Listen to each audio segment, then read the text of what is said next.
Hello everyone! Ayan, good morning po sa inyong lahat. And for today's video, ay tara at samahan niyo po ako magluto nitong ating isa na namang napakasarap na ulam at pwedeng-pwede nating ihanda sa paparating na Kapaskuhan. Ayan.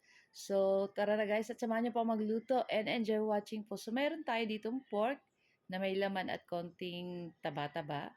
Ayan. Tapos, syempre, gagamit po tayo ng sibuyas at bawang. So, yung sibuyas, mga 2 piraso lang iyan.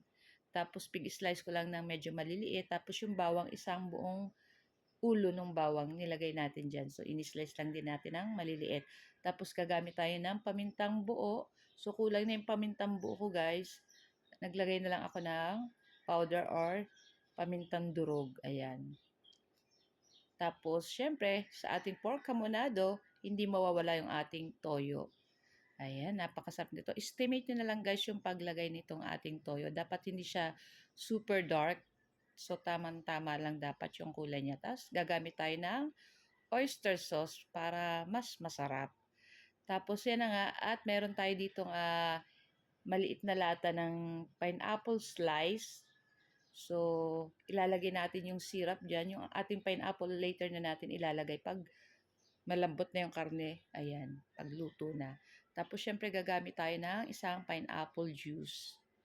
Yan po yung ating nakakapasarap din dito sa ating pork hamonado. Ayan. Tapos, syempre, nagsaing na rin po ako dyan kasi kailangan natin magsaing ng marami kasi, syempre, pihadong ubos na naman yung ating kanin pag ganito ang ulam. So, yun na nga, at mix-mix ko lang yan dyan, guys. Syempre, yung ating hamonado is matamis. Kaya dapat matamis yung ating pakaluto. So, nagdagdag ako ng tubig at lulutuin lang natin yan sa katamtamang apoy. So, naglagay na rin po ako ng asin. Ayan. Tapos, syempre, sugar. Pag medyo matabang pa, dagdagan nyo na lang. Ayan.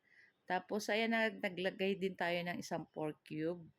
Yan lang yung ating pampalasa dyan sa ating pork hamonado. And then, takpan na natin and buksan na natin yung apoy dyan. At lutuin po natin iyan sa katamtamang apoy. Ayan, para madali pong lumambot yung ating mga karne, lulutuin lang natin yan sa hindi sobrang lakas na apoy. Kasi minsan,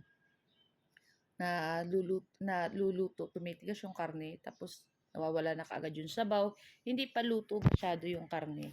So, yun na nga, after 40 minutes, ayan na guys, medyo nagkokonti na yung sabaw, pero yung ating pork dyan ay malambot na talagang yung taba niya nagme-melts in your mouth na. Ayan, tama ba yung English ko?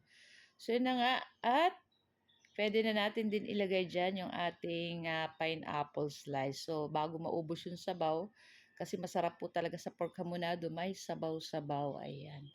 Talagang sabaw pa lang ay ulam na. Ay, nako. Pag ganito ang ulam ninyo, guys, nako, hindi magsasawa yung mga anak ninyo. Talagang sarap na sarap sila pag ganito ang ulam.